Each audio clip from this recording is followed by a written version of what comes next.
tonight's journey drifts through the expanding universe. Redshift, Hubble's law, standard candles, the distance ladder. A calm map built from stretched light and steady patterns, moving from nearby glow to the farthest, faintest edges of the cosmic web. If this kind of slow science helps the mind unwind, please tap like and subscribe to Deep Space Drift. New deep space sleep documentaries arrive regularly with gentle narration and long immersive flights through the dark. Now let the stars soften, let the distances unfold, let the universe expand in silence. A distant galaxy arrives as a quiet smear of light whose colours no longer sit where they once belonged. Redshift is the gentle stretching of light that reveals expanding space across enormous distances. In that region, starlight can be imagined as a smooth ribbon with fine dark notches. The ribbon holds gradients and edges. Some notches are narrow, some are broader. The whole pattern shifts toward deeper reds, while the spacing between notches grows. The change looks like a slow pull along the ribbon. The pull leaves the shapes intact, yet moves every feature to a new place. A small fact becomes clear early. When the universe expands, the distance between wave crests increases and light arrives with a longer wavelength. The shift does not require a shove at the source. It can arise during the light's long passage. A first payoff settles into place. Redshift is not a colour choice. It is a record of altered spacing in a travelling wave. The scene widens.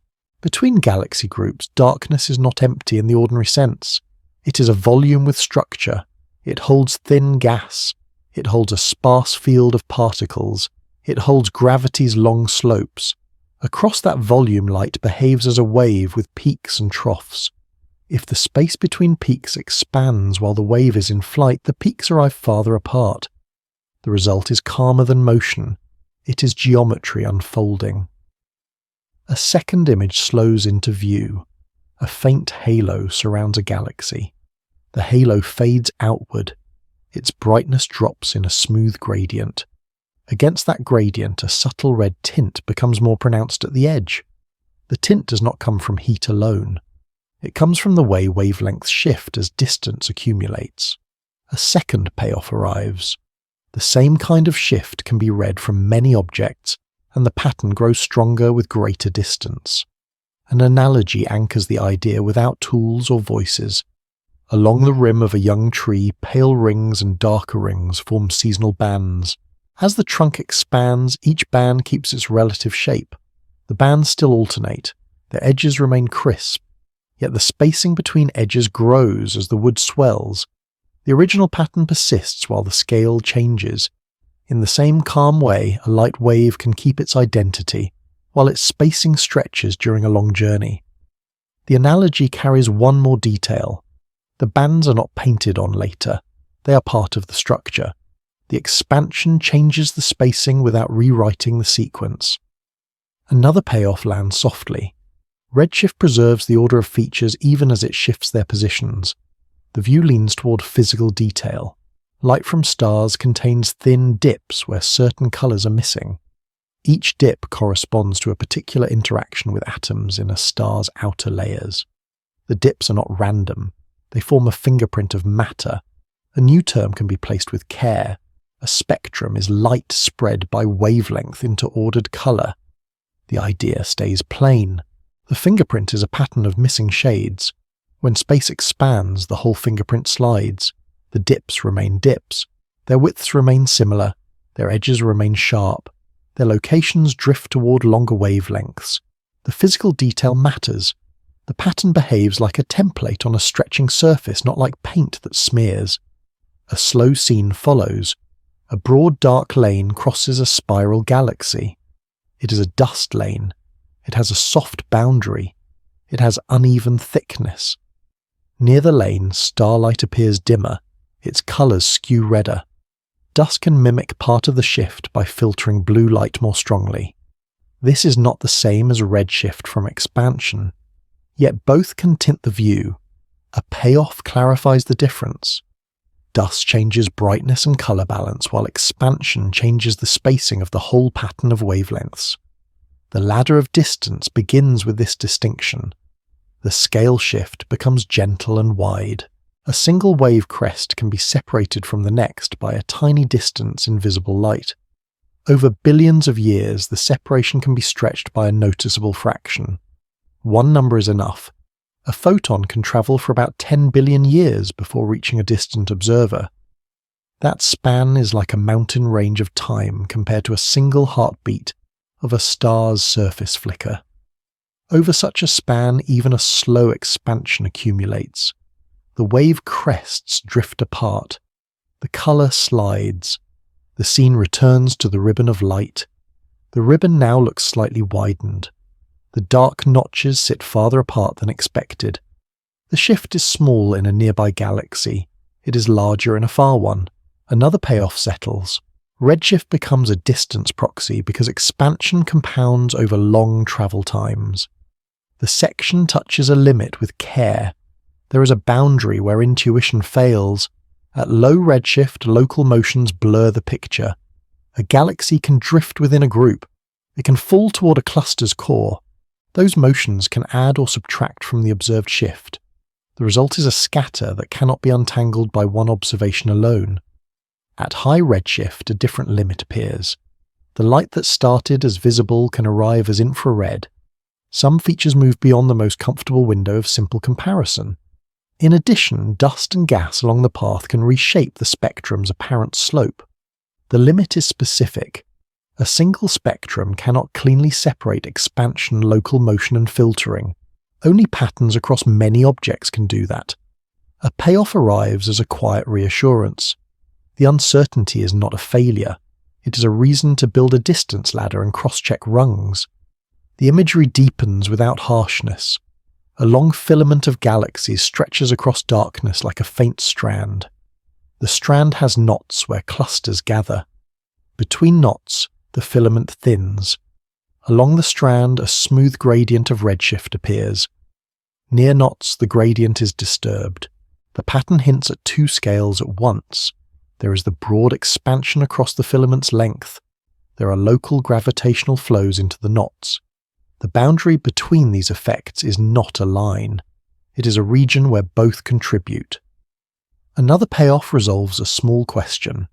Expansion is read best from averages over large volumes, not from one crowded neighborhood. The section closes by placing redshift into the larger promise of the title. Redshift offers a calm first handle on cosmic expansion. It is a translation from stretched wavelength to stretched distance. The next step is to connect this handle to a rule that links shift and distance in a simple trend, then to test that rule with reliable distance markers. In that region, the ribbon of the light remains and its sliding pattern begins to align with a wider map of space. What changes when a light source shifts its position, and what changes when space itself grows? Motion can shift light by changing how wave crests are met. Expansion can shift light by changing how crests are spaced during travel. In that region, a small spiral galaxy turns slowly. Its outer disk is faint. Its brightness falls in a smooth gradient toward darkness. Along one side of the disk, the glow leans a little toward shorter wavelengths. Along the opposite side, the glow leans toward longer wavelengths. A thin dust lane crosses the disk and leaves a soft, uneven boundary. The lane dims light, yet it does not create the two-sided shift. The two-sided tint follows the disk's rotation. One rim approaches, the other rim recedes. A first payoff settles. A shift can come from motion even when space is not expanding much across that short reach. A second image appears and it stays calm. The starlight from the same galaxy is spread into an ordered band of colour. Dark absorption lines sit like narrow grooves in the band. Each groove has a crisp edge. Each groove has a fixed order. On the approaching side, the grooves sit slightly closer together.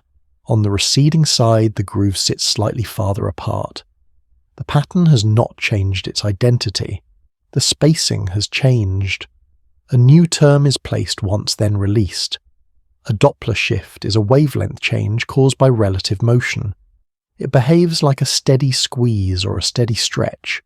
The squeeze makes wavelengths shorter. The stretch makes wavelengths longer. Why it matters becomes simple. Doppler shift can reveal motion inside a galaxy even when the galaxy is nearby. The view drifts outward and the local effect begins to blur. Across a larger span, individual motions point in many directions. Clusters pull inward. Groups stream along filaments. These motions add small offsets to the larger trend. A single number can hold the scale. A typical drift inside a cluster is about 300 kilometers per second. That speed is like crossing 300,000 kilometers in a little over 1,000 seconds. At that pace, a small displacement builds quickly on local scales. Yet over the larger scales, the greater change is not speed through space. It is the growth of the space between things. A payoff arrives with clarity. Motion redshift is a local signature that can sit on top of a deeper cosmic shift. A primary visual anchor forms for the deeper shift. A faint, distant galaxy appears as a soft oval with no resolved structure. A pale halo surrounds it. The halo fades into a dark background with no sharp edge. In the same spectrum band, the absorption grooves slide together as a set. They do not split into two sides. They do not show a rotation pattern. The entire fingerprint shifts toward longer wavelengths, as if the whole band has been gently pulled.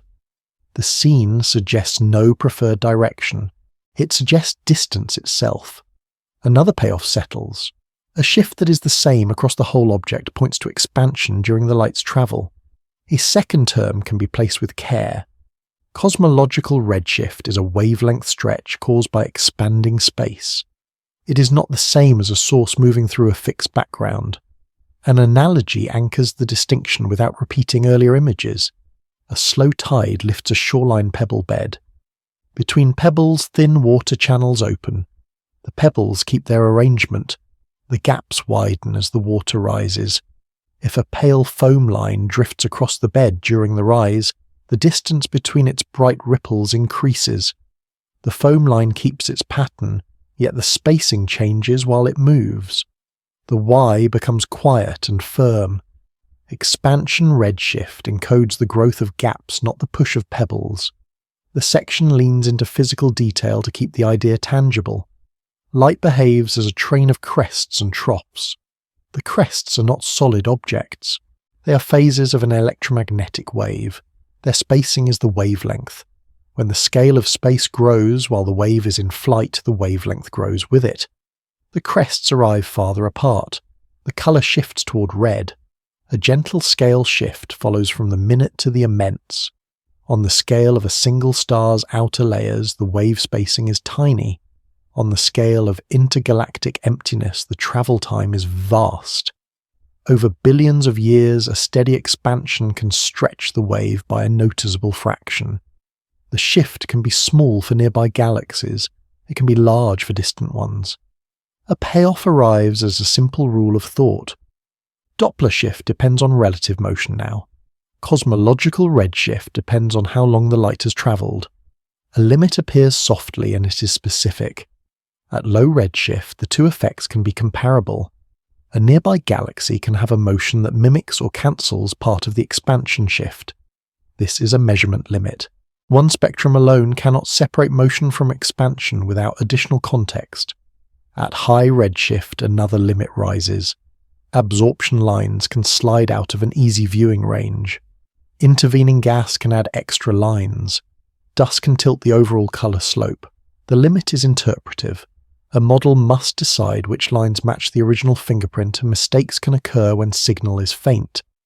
Another payoff resolves the worry. Cross-checks across many objects reduce the ambiguity because random motions average out while expansion remains. The imagery returns to the quiet oval galaxy.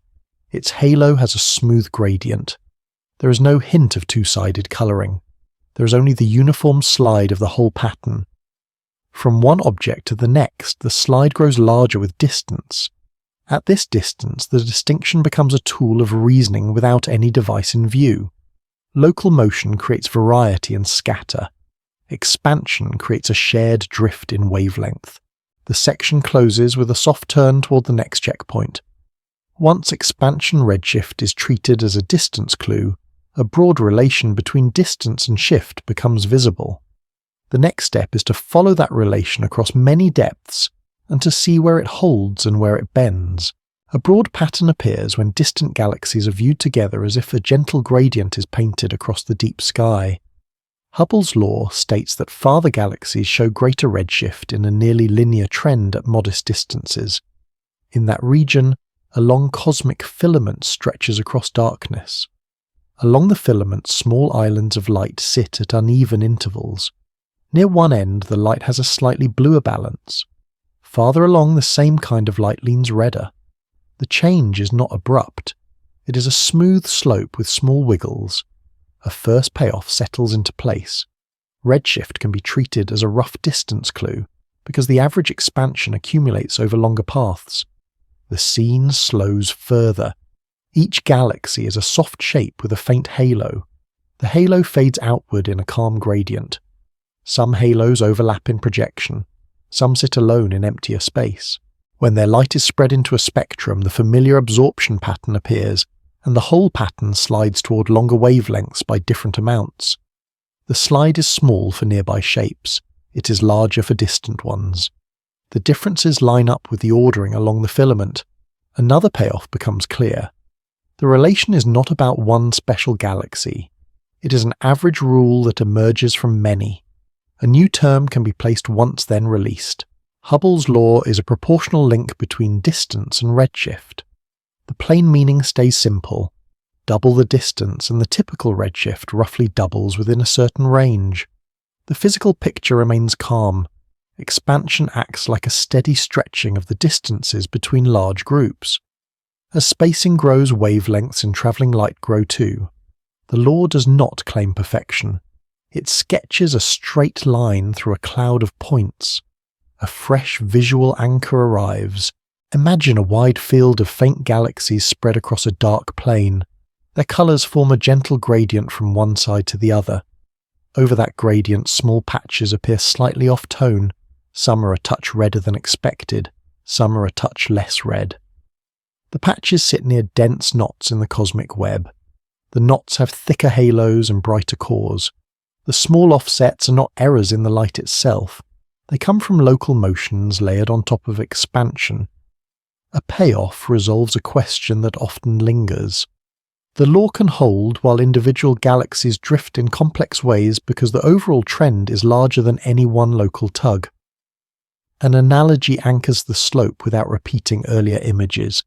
In late summer, a sandbar in shallow water shows rippled ridges. Over time, a slow change in current can pull the whole sandbar downstream. The ridges keep their spacing pattern, yet the bar's position shifts as a whole. At the same time, small eddies can nudge individual ripples forward or back. The downstream drift sets the main direction. The eddies add small variations. The reason it matters becomes clear. Expansion sets the overall redshift trend. Local gravitational flows add scatter around it. The scale shifts gently from near to far. Within a galaxy, group motions can be significant compared to the faint pull of expansion at that short reach. Within a cluster, many galaxies orbit a shared center and stream along curved paths. Across hundreds of millions of light years, the expansion pattern becomes the dominant background. The eye no longer follows a single orbit. It follows a statistical drift. One number is enough to hold the idea of small shifts. A modest redshift can be about 1 part in 100. That is like a pattern with 1 extra spacing added for every 100 spacings along a long wave train. The change is subtle. It can still be read if the spectral features are crisp. Another payoff settles. Even a small fractional stretch can signal immense distance, because the accumulation happens over very long travel times. The section turns toward what the law can and cannot give. Redshift is observable. Distance is not directly visible. A distance must be anchored to something with known brightness or known size. Without that anchor, a redshift on its own only suggests a place along the trend. The law's slope must be calibrated. Otherwise, the line can slide up or down without changing its shape. A slow image follows. Two galaxies at similar redshift appear with different apparent sizes. One looks faint and compact, another looks slightly brighter and broader. The difference can come from real luminosity differences. It can come from dust. It can come from viewing angle. The light alone does not announce true distance. A payoff lands softly. Hubble's law is a map grid, not a ruler, until the distance scale is set by independent measures. A limit of observation appears, and it is specific. At low redshift, peculiar velocities can dominate. A nearby galaxy can move toward a cluster core while expansion carries the cluster away overall. The measured redshift can be smaller than the distance would suggest. It can even be slightly negative for very nearby motions. This is a limit in inference. A single object's redshift cannot reliably yield its distance in the local universe. At higher redshift, another limit emerges. The relation is no longer exactly linear because the expansion rate changes over cosmic time. Light from far epochs travels through a universe with different density and different expansion history. The straight line becomes a gentle curve. This is a model limit. Interpreting high redshift distances requires an assumed expansion history. Another payoff resolves the tension. The law remains useful because it is tested across ranges, and because other rungs can pin the scale where the line bends. The imagery returns to the cosmic filament. Along its length the redshift gradient remains, but the wiggles are now understood. Near dense knots the trend is locally disturbed. In emptier stretches the trend looks smoother. The knot regions show stronger gravitational shaping. Their halos are thicker, their boundaries are softer, their light is slightly more blended by surrounding material. The emptier regions show cleaner separation between objects.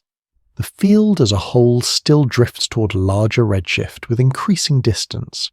A payoff appears as a quiet checkpoint. Scatter does not destroy the law. It reveals where gravity's local choreography competes with the universe's overall stretching. The section eases toward the next step in the arc. A relation between redshift and distance becomes persuasive when distance can be measured independently for at least some points. The next checkpoint is to build those anchors with stable methods starting with nearby geometry and moving to luminous beacons that reach farther. With that ladder in place, the line of Hubble's law gains a firm scale, and the slow gradient across the sky becomes a quantitative map. A straight trend in redshift becomes more useful when its scatter begins to look patterned rather than random. The scatter often comes from local gravity, adding small motions on top of expansion. In that region, a galaxy cluster hangs in darkness like a loose swarm. The center is brighter. The outer edges are faint. A soft halo surrounds the whole structure and fades into the background. Within the halo, individual galaxies drift along curved paths. Some trails appear tighter near the core, some look broader at the outskirts.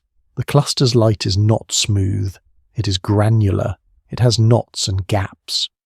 Across this scene, redshift is not a single number, it varies slightly from member to member. A first payoff settles. A galaxy can sit at the same distance as its neighbour, yet show a different redshift because it moves within the cluster's gravity. A second image slows into focus. The cluster's core has a denser glow. A faint arc of light curves near the core. The arc is thin and smooth. It traces a gentle bend in space caused by the cluster's mass. The arc's presence does not change the redshift discussion directly.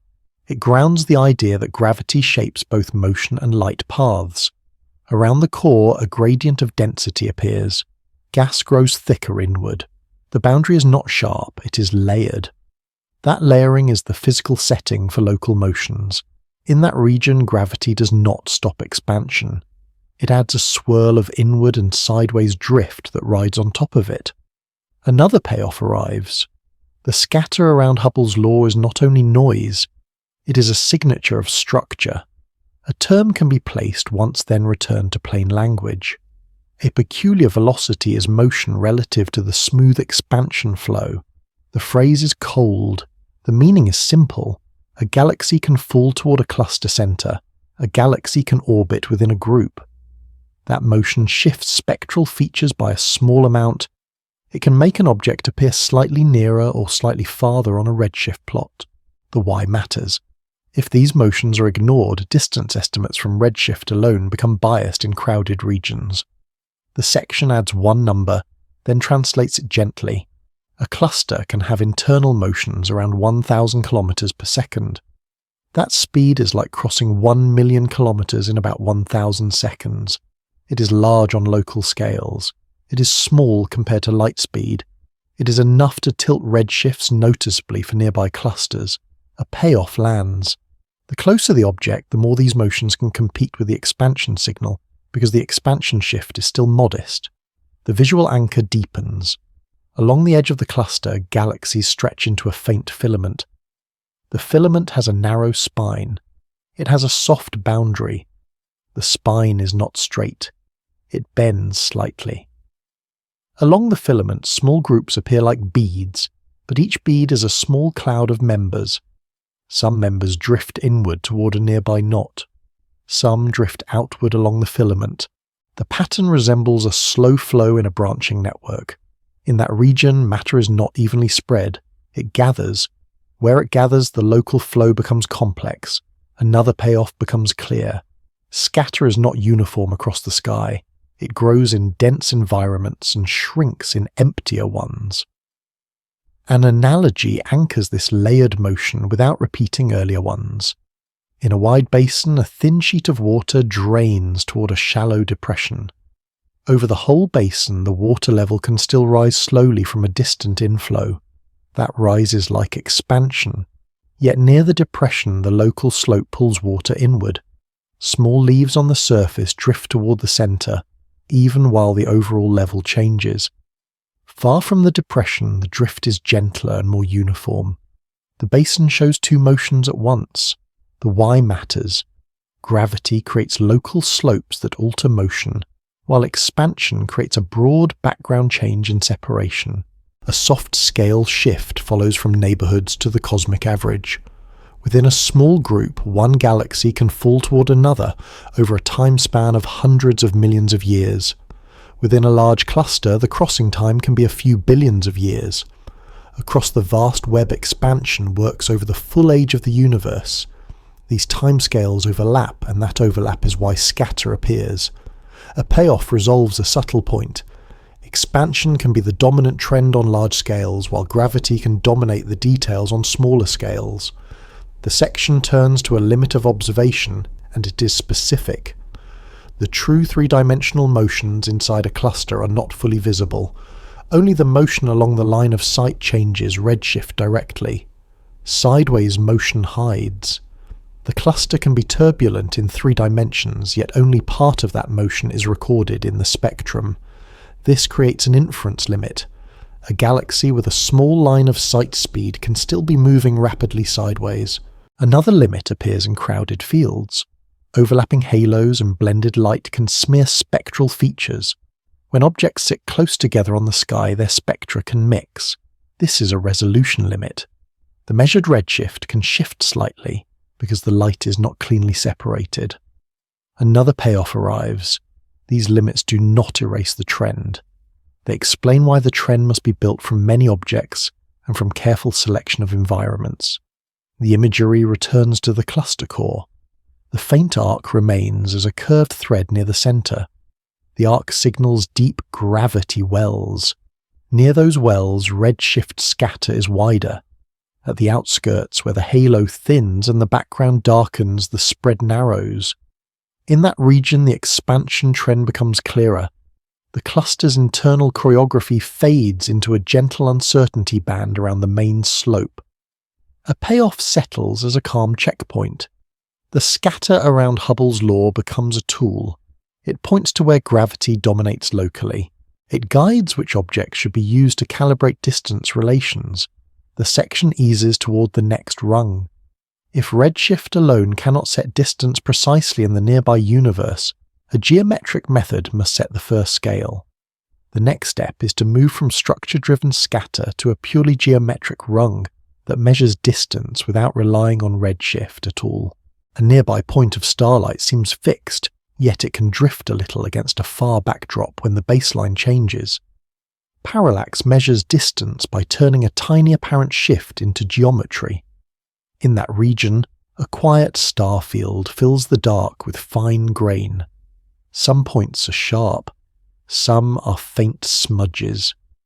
A nearby star sits among them with a slightly warmer hue and a soft, thin halo. Far behind it, a faint cluster forms a mottled patch like dust on velvet. Along an orbit, the nearby star appears to slide a hair's breadth against that distant patch. The far background does not share the slide. The nearby point seems to move because the viewing line changes, not because the star leaps across space. A first payoff settles. A small angular shift can reveal distance without using brightness at all. The scene lingers on physical detail. The nearby star's halo fades with a smooth gradient. The distant patch has a grainy boundary that breaks into separate points at its edge. Between two orbital positions, the nearby star sits closer to one edge of that patch than closer to the other. The shift is subtle. It is measured in an angle so small it feels like nothing, yet the pattern repeats with the orbit. The motion is not random. It traces a tiny ellipse on the sky set by the tilt of the orbit and the star's true direction. Another payoff arrives. Parallax does not require guessing how luminous the star is, because it depends on angles and baselines. A new term can be placed once then released. Parallax is an apparent position shift from a change in viewpoint. The idea returns to plain language. Two lines of sight form a thin triangle with the star at the tip. The wider the base, the easier the shift is to detect. The farther the star, the smaller the shift becomes. Why it matters becomes calm. This rung sets the first reliable scale for the entire distance ladder. A visual anchor deepens and stays unique. Imagine two opposite points on a planet's orbit around its star. At one point, the nearby star appears slightly to the left of a faint background knot. Half an orbit later, it appears slightly to the right. The background knot stays in place. The nearby star's halo remains the same softness. The only change is its placement against the fixed pattern behind it. The sky itself becomes a measurement surface. A payoff settles with clarity. If the baseline is known, the angle directly sets the distance through simple geometry. One number is enough to ground the baseline. The orbit's diameter can be about 300 million kilometers. That span is like about 800 times the distance from Earth to the Moon. The scale shift is gentle. The baseline is a vast sweep compared to any local motion, yet it is still tiny compared to interstellar distances. Over that baseline, the star's apparent shift can still be smaller than a pin's width at arm's length. Another payoff arrives. The method is powerful precisely because it uses a huge base to read a minute angle. An everyday analogy anchors the feel without repeating earlier ones. In a shallow pond, a smooth pebble rests on pale sand. From one bank, the pebble seems closer to a dark leaf on the bottom. From the opposite bank, it seems closer to a different leaf. The pebble does not move. The bottom does not rearrange. The lines of sight change through water and air. The apparent shift is small yet consistent. The why becomes clear. A nearer object shifts more against a far background when the viewpoint changes. The section moves through checkpoints with soft steps. First comes the idea of a reference frame. The far background must be far enough that its own parallax is negligible. In practice, no background is truly infinite. Some points behind the target also shift just less. The measurement becomes relative. The target's shift is compared to a field of more distant objects. A payoff resolves a small worry. Even when the background is not perfectly fixed, the pattern of smaller shifts can be modelled, and the nearer star stands out by moving more. A second slow visual scene arrives to keep the rhythm. The star field is now denser near a faint band of interstellar dust. The dust forms wispy lanes with soft edges. The lanes dim the background and blur it slightly. Against this mottled texture, the nearby star's tiny drift is harder to track. The halo blends into the background grain, yet the drift still traces the same annual rhythm. The payoff is immediate. Parallax is easiest in clean fields with stable, sharp background points. Because the shift is an angle measured against a pattern, the method's limit arrives softly and specifically. The shift angle becomes extremely small for distant stars. The limit is resolution. When the shift is below the ability to separate two close positions, the measurement saturates into uncertainty. There is also a limit of reference stability. Background stars have their own motions and their own tiny parallaxes. Over years, the reference pattern slowly changes. This is a modelling limit. If the reference frame drifts, the target's small ellipse can be distorted. Another limit is physical. A star can wobble slightly because it orbits a companion. That wobble can mimic or contaminate the parallax ellipse if it has a similar period. The payoff settles as reassurance. These limits do not erase the rung. They define where it is strong and where other rungs must take over. The section leans into the geometry one more time with plane images. The baseline is wide. The angle is thin. The triangle is long and narrow. The distance is read not by reaching out, but by noticing how a direction changes across the baseline. The remarkable part is not complexity. It is patience. A tiny shift repeats. It returns to the same phase each orbit. The sky provides the grid. Another payoff arrives. Once a reliable set of nearby distances exists, other methods can be calibrated without guessing their absolute scale. The scale shift broadens. Parallax works best in the neighbourhood of the galaxy. It sets distances to stars that are close on cosmic terms. Beyond that range, the angles shrink toward invisibility, yet the ladder does not stop. These nearby distances become anchor points for luminous markers in other galaxies. The calm connection becomes clear. A measured distance to a pulsating star fixes its true brightness. That fixed brightness then becomes a tool to reach farther. A final visual anchor arrives as a slow closing scene. The nearby star completes its small apparent loop across the background knot. The loop closes gently. The star returns to the same position relative to the grainy patch. The dust lanes remain in place. The background points keep their faint shimmer. The triangle of geometry has done its work without any flash. The section ends with a soft transition toward the next rung. With the first scale set by parallax, the ladder can move outward by using stars whose rhythms reveal their true luminosity. The next step is to watch those steady rhythms and link them to distance across the nearest galaxies.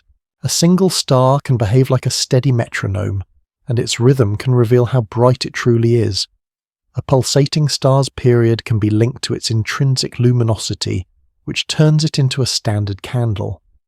In that region, a warm star sits within a faint haze of background points. Its light does not hold constant. It swells and softens in slow cycles. The halo around it grows thicker, then thinner. The edge of that halo is not sharp. It is a gradient that breathes in and out. The star's colour shifts slightly with the cycle. The brighter phase looks a little whiter.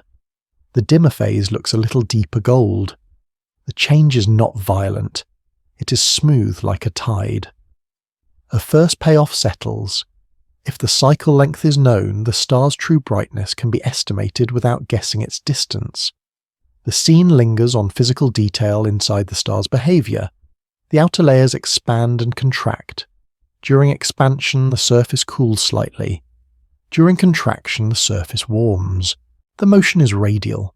The star's visible disk would remain a point at great distance, yet the light carries the signature of that breathing. The brightness curve rises and falls with a repeatable shape. The rise can be quicker than the fall. The fall can be long and gentle. The exact shape becomes part of the fingerprint.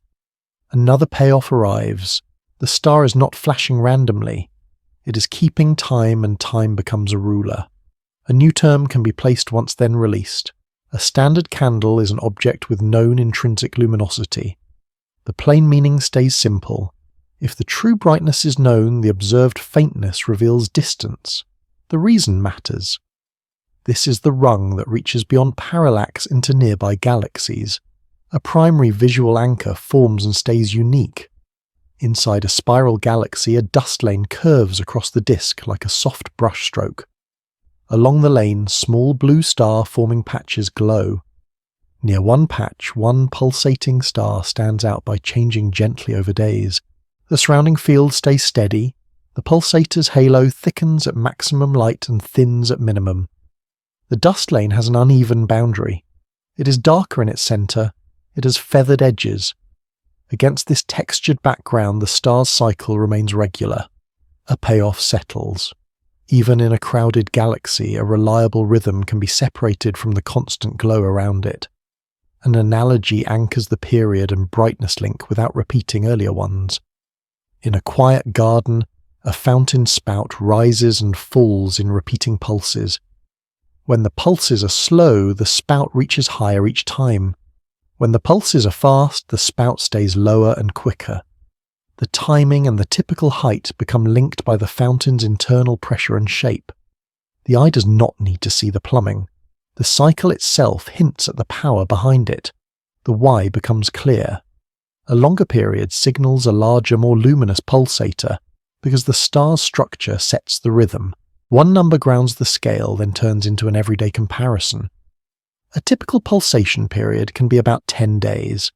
That is like the time it takes for a thin crescent moon to grow into a thicker phase, and then shift again.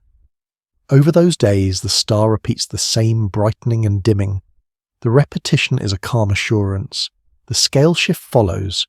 A 10-day cycle is brief compared to a star's lifetime of billions of years. Yet it is long enough to be measured as a stable clock. Another payoff arrives. A short cycle can reveal a long distance because the clock is local while the inference reaches far. The section moves through the calibration checkpoint. To use the period as a distance tool, the true luminosity scale must be set. Parallax provides that anchor for the nearest pulsators. Once a pulsator's distance is known geometrically, its intrinsic luminosity follows from how bright it appears. Then a relation between period and intrinsic luminosity can be built. The relation becomes a ladder rung that can be carried to other galaxies. A payoff settles. The method does not leap straight to the far universe. It is trained nearby and then applied outward. A second visual scene arrives to keep the rhythm. A small companion galaxy appears as a soft oval. Its edge is faint. Its centre is slightly brighter. Within it, a few pulsators are scattered. Each sits against a different patch of background glow. Some sit near dusty regions that dim light. Some sit in clearer lanes. Their cycles are similar, yet their observed brightness differs. Dust and crowding can fool the eye. Another payoff arrives. The period gives intrinsic luminosity, but the observed brightness must still be corrected for dimming and blending. The physical details of a light filtering become gentle. Dust grains scatter shorter wavelengths more strongly. A dusty region reddens and dims the star's light. The star's halo becomes less crisp. Its peak appears lower. A nearby constant star can blend into the same unresolved point, raising the minimum and flattening the cycle. The cycle still exists, but it is distorted. This leads into the limit of observation stated softly and specifically. In dense fields, the light from multiple stars can merge into one measured point. This is a resolution limit. The pulsator's true amplitude can be underestimated because extra light fills in the dim phase. Another limit is calibration drift. The period and luminosity relation can depend slightly on chemical composition. A star with fewer heavy elements can behave differently from one with more. This is a model limit. Applying a nearby calibration to a different population can introduce a bias. Another limit is dust geometry. If dust lies in uneven layers, the dimming varies across a galaxy. A single correction may not fit all lines of sight. A payoff settles as a calm remedy. Using many pulsators across different regions allows patterns of dust and blending to be recognized and adjusted. The scale shift widens outward. With calibrated pulsators, distances can be measured to galaxies far beyond parallax reach. Those distances then calibrate brighter standard candles that reach farther still. The ladder grows rung by rung. A rhythm measured in days becomes a tool for mapping millions of light years. The contrast is gentle. A short repeating pulse becomes a stable handle on a vast void. Another payoff lands. Time-based regularity can carry farther than any geometric baseline because it is embedded in the star's physics. The section closes with a soft transition toward the next rung. With pulsators setting distances to nearby galaxies, the next step is to use even brighter beacons that can be seen across clusters. Those beacons will extend the ladder outward and tighten the link between distance and redshift without relying on nearby motions. A distant galaxy can be measured more cleanly when a brief bright event acts like a reliable beacon. A certain type of stellar explosion reaches a similar peak luminosity, which makes it a powerful standard candle. In that region, a spiral galaxy is a pale disk with a soft outer edge. Dust lanes curve across it in thin, darker strokes. The lanes have feathered boundaries. They fade into the surrounding glow. Near the disk's outskirts, one point suddenly becomes far brighter than the rest of the galaxy. The bright point sits in a faint halo that expands outward. The halo is not sharp. It is a thinning shell with a smooth gradient that grows wider as it fades. A first payoff settles. A single event can outshine its host galaxy for a short time, making distance measurable across far greater reaches than pulsating stars allow. The scene slows on physical detail inside the outburst. The light does not stay constant.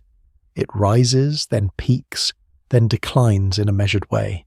The color evolves as the expanding material cools. The spectrum shows broad absorption features smeared by high speeds in the ejected layers. The broadness is a signature. It is not an error. It comes from many layers moving at different velocities. The shell has a front edge and a back edge. Each layer absorbs light at slightly different shifted wavelengths. The result is a wide trough rather than a narrow line. Another payoff arrives. The same physical expansion that creates the bright display also shapes a predictable decline pattern that can be used for calibration. A new term can be placed once, then returned to plain language. A Type I, a supernova, is a thermonuclear explosion of a white dwarf. The plain meaning follows. A dense stellar remnant is pushed past a stability threshold and releases energy in a runaway. The explosion produces a large amount of radioactive material. As it decays, it powers the light curve. Why it matters becomes quiet and clear. Because the mechanism is similar across many events, the peak luminosity is similar, and small differences can be corrected with the decline shape. The visual anchor deepens. The bright point's halo grows into a faint round ring. The ring is not a perfect circle. It is mottled. It has brighter clumps and dimmer gaps. Its outer boundary is a thin, fading edge. Inside that edge, the glow is smoother. The host galaxy remains a soft disk behind it. The disk's dust lanes still arc across, yet they no longer dominate the scene. The supernova becomes a temporary lighthouse in a sea of faint starlight. A payoff settles. When the peak brightness is known, the observed faintness becomes a distance reading that can reach through galaxy clusters. One number anchors the reach, then turns into an everyday comparison. A supernova of this kind can be seen from billions of light years away. That is like seeing a single candle from the far side of a continent if the night were perfectly clear and empty. The scale shift is gentle. The event lasts weeks to months in observable brightness. The distance spans billions of years of light travel. A brief flare becomes a message across the deep past. Another payoff arrives. Time evolution provides extra information because the decline rate helps correct the intrinsic luminosity. An analogy anchors the correction, without repeating earlier ones. Consider a lump of warm charcoal cooling in a breeze. Some pieces start hotter, some start cooler, yet the cooling curve reveals the initial heat.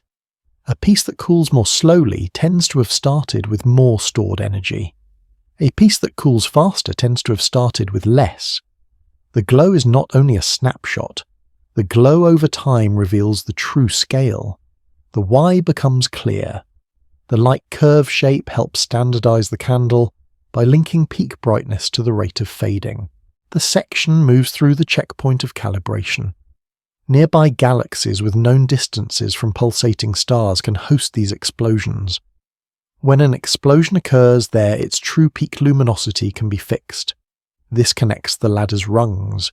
Parallax anchors pulsators. Pulsators anchor nearby galaxy distances. Those distances anchor supernova luminosities. Then supernovae extend the ladder to far galaxies, where pulsators are too faint to separate. A payoff settles. The ladder is not a single leap. It is a chain of overlaps where each rung supports the next. A second slow visual scene arrives to keep the rhythm. In a distant elliptical galaxy, the background is smoother. There are fewer dust lanes. The light is a broad glow with a soft core and a gentle outer fade. A supernova appears within it as a sharp point. The surrounding halo is cleaner. The absence of heavy dust makes the colour evolution easier to interpret. Yet the distance is greater. The signal is fainter. The spectrum's broad troughs become harder to distinguish from noise. Another payoff arrives. Cleaner environments reduce dust uncertainty, but greater distance raises the challenge of faint signals. The limit of observation appears stated softly and specifically. Dust in the host galaxy can dim and redden the event. This is a line of sight limit. If dust lies in uneven layers, the same explosion can look fainter without being farther. Another limit is selection. At great distances, only the brightest events are detected easily. Fainter ones drop out. This is a sampling limit that can bias distance estimates if not corrected. Another limit is blending. In distant galaxies, the supernova light can merge with background glow from unresolved stars. This is a resolution limit that can raise the measured brightness slightly and distort the light curve shape. The payoff settles as a calm response. Using large samples across many hosts allows these biases to be modelled, and comparing colours and decline rates helps disentangle dust from distance. The section widens to the arc of expansion. With supernova distances in hand, the relation between distance and redshift can be traced far beyond the local universe. The line that looked straight nearby becomes a curve at higher redshift. The curve encodes how the expansion rate changes over time. The supernova becomes a marker not only of distance but of cosmic history. Another payoff arrives. A distance ladder rung can turn into a time machine because farther means earlier. The imagery returns to the expanding shell. The ring's boundary fades. The mottling smooths as the glow weakens. The host galaxy's dust lanes regain presence as the supernova declines. The brief beacon becomes part of the galaxy again. The section closes with a soft transition. With bright standard candles extending the ladder, the next step is to face the quiet distortions that light accumulates along its path, especially dust and intervening gas. Correcting those filters will sharpen the distances and steady the map of expansion. A distant beacon can look fainter for two different reasons, because space is larger, or because the light is filtered along the way. Dust and gas can dim and redden light by scattering and absorption, which can mimic extra distance if uncorrected. In that region, a spiral galaxy is seen at a slight tilt. Its near edge looks brighter, its far edge looks softer. A dark dust lane cuts across the disk like a curved seam. The lane has a dense centre and feathered edges. Small star-forming patches sit near the lane and glow bluish in clearer pockets. Behind the lane, the glow is muted. The lane does not block all light. It thins it. It changes its balance. A first payoff settles. Dust can make a standard candle appear farther away by dimming it even when the true distance is unchanged. The scene moves inward to physical detail. Dust grains are small. They are comparable to the wavelengths of visible light. That size makes them effective scatterers. Shorter wavelengths scatter more strongly. The result is gentle reddening. The effect is not a simple tint. It is a selective removal of blue-rich light. The remaining light has a shifted balance. Gas adds its own signatures. Thin clouds imprint narrow absorption lines. Those lines are like fine scratches across a smooth spectrum. They do not change the overall brightness much. They change the detailed pattern. Another payoff arrives. Dust mainly reshapes the continuum and dimming. Gas mainly adds line features that identify the intervening material. A primary visual anchor appears and stays unique. A supernova glows within a galaxy, but it sits behind a dusty arm. Around it, a soft halo expands. The halo's outer boundary is faint and smooth. A darker ribbon crosses the halo and reduces its brightness along a curved chord. The chord has a gradient. It is darker in the center and lighter at the edges. The supernova's color appears warmer than expected. The light curve still rises and falls, yet the peak seems lower. The decline seems slightly altered because the blue light is suppressed more than the red.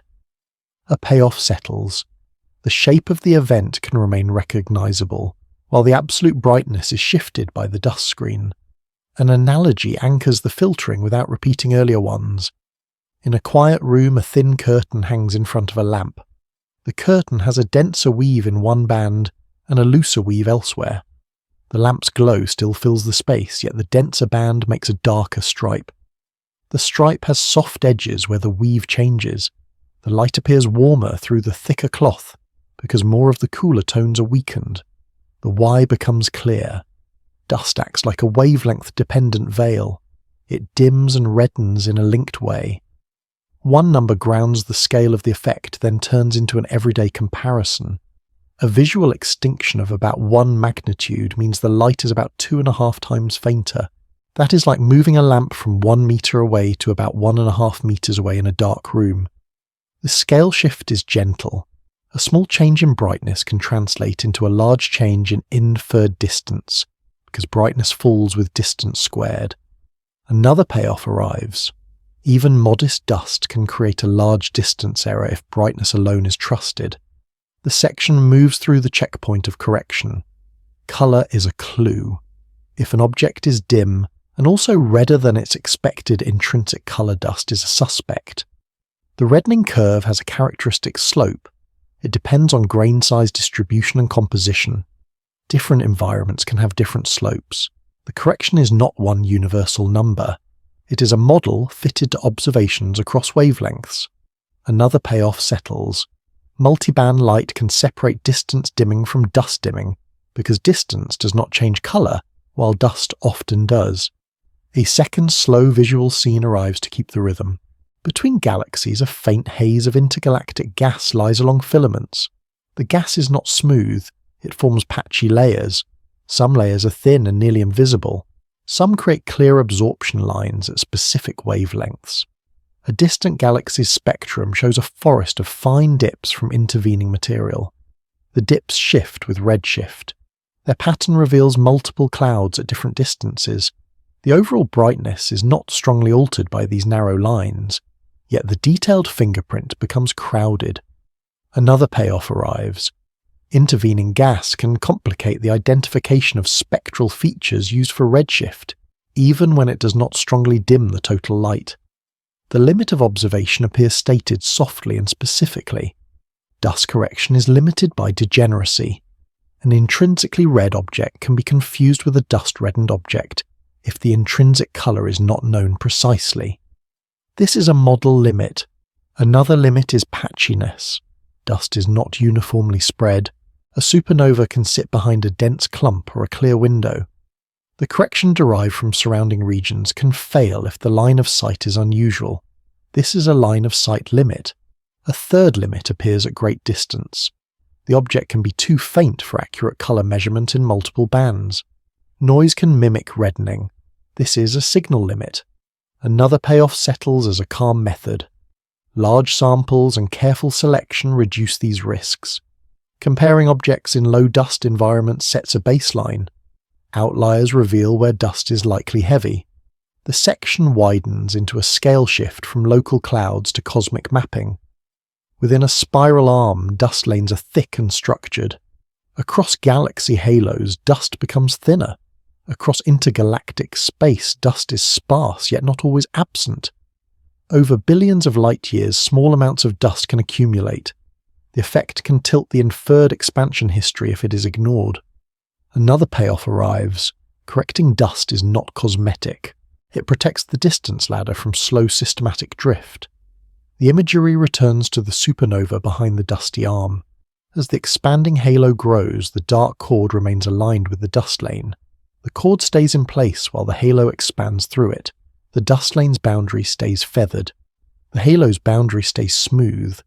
The contrast between the two makes the filtering visible. Light behaves as if it has passed through layers. Each layer leaves a gentle signature. The section closes with a soft transition toward the next checkpoint. With dust and gas accounted for, distance measures become more stable and comparable across environments. The next step is to face the moments when different rungs of the ladder disagree and to understand how small calibration shifts grow into large cosmic differences. When many distance methods overlap, small mismatches can quietly widen into large cosmic conclusions. The distance ladder is stable only when each rung is calibrated against the next with consistent assumptions. In that region, a wide field of galaxies sits against a deep background. Some are spirals with faint arms. Some are smooth ovals with soft edges. Between them, darkness is not uniform. It has thin filaments. It has emptier voids. Across the field, several standard candles are present in different hosts. A few pulsating stars flicker gently inside nearer galaxies. A few supernova remnants fade in farther ones. Their halos are thin. Their boundaries are smooth gradients that dissolve into the host glow. The same galaxies also show redshift. The redshift gradient is steady, yet the inferred distances do not always align perfectly with that gradient. A first payoff settles. Disagreement between rungs usually points to calibration choices, not to a collapse of the whole framework. The scene shifts to the idea of overlap. A nearby galaxy has pulsators whose periods suggest intrinsic luminosities. That sets a distance. In that same galaxy, a supernova event can be standardized using its decline curve. That yields another distance. If those two distances differ, the difference propagates. Every farther supernova distance inherits the offset. Then the slope of the distance versus redshift relation changes. A small local shift becomes a global one. Another payoff arrives. A tiny error near the base of the ladder can tilt the entire map of expansion, because every higher rung rests on that base. A new term can be placed once then released. Calibration is the act of fixing an absolute scale for a measurement method. The plain meaning follows. It is choosing the correct 0 point and slope for a relation, then carrying it outward. Why it matters becomes clear.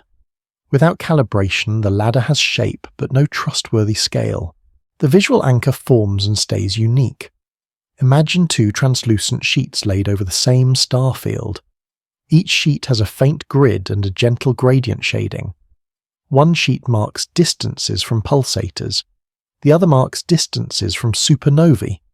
The sheets align near the center, yet at the edges one sheet drifts slightly. The drift is not a tear. It is a subtle shear. The galaxies are the same. The positions are the same. Only the labeled distances differ by a small fraction. A payoff settles.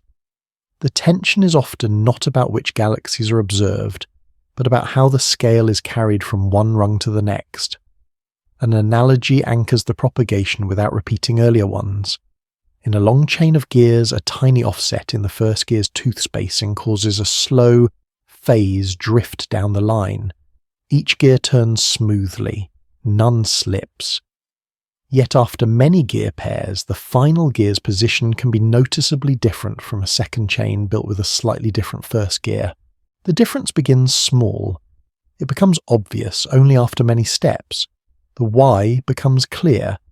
The distance ladder amplifies early calibration differences because it is a sequence of linked conversions. One number grounds the idea of small mismatch, then turns into an everyday comparison. A difference of about 5% in distance is like calling a 1 meter stick 1 meter and 5 centimeters without noticing the extra length. The change feels small in the hand. Over long measurements it compounds. In cosmic terms, 5% in distance can shift inferred expansion rates in a way that is no longer subtle. Another payoff arrives. Small fractional disagreements matter, because cosmology depends on precise slopes, not only on broad trends. The section moves through the checkpoint of where mismatches arise. One source is dust correction. If dust is underestimated, standard candles appear fainter and farther. Another source is population differences. Pulsators in different environments can have slightly different period luminosity relations. Another source is blending in crowded fields. Extra background light can flatten a pulsator's cycle or raise a supernova's baseline. Each effect is small. Each can push in a consistent direction. A payoff settles. Systematic errors are more dangerous than random scatter because they do not average away with more data.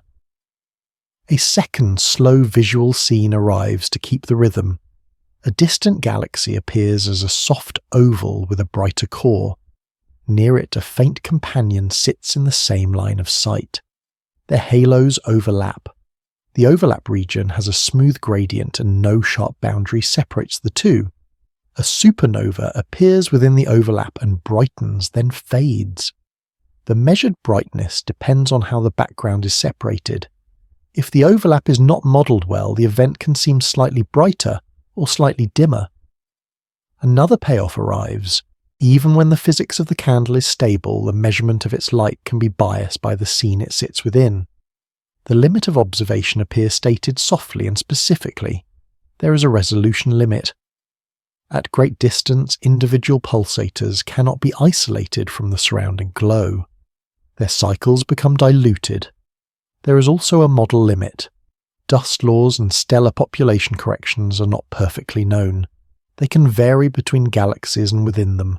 A third limit is selection. At large distance, only the brighter events are included reliably. This skews the sample toward objects that sit above the true average. The payoff settles as a calm strategy. The ladder becomes stronger when overlaps are wide and independent. Multiple rungs can cross-check the same distance range.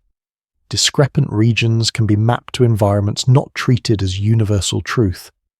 The scale shift widens from local calibration to cosmic inference.